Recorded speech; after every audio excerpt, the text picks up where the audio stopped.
Imagine slamming your head into a wall dozens of times per second. Your head would be swollen for sure. But woodpeckers, they're totally chill about it. How come? Well, woodpeckers have a built-in anti-dizzy system. Their brains are small and tightly packed, so they don't shake while pecking. Their skulls have natural shock absorbers to absorb impact.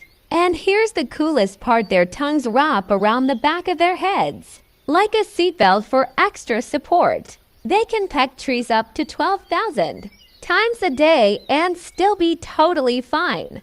Incredible, right? Still think woodpeckers are just cute little birds? Follow for more amazing animal facts. Thank you.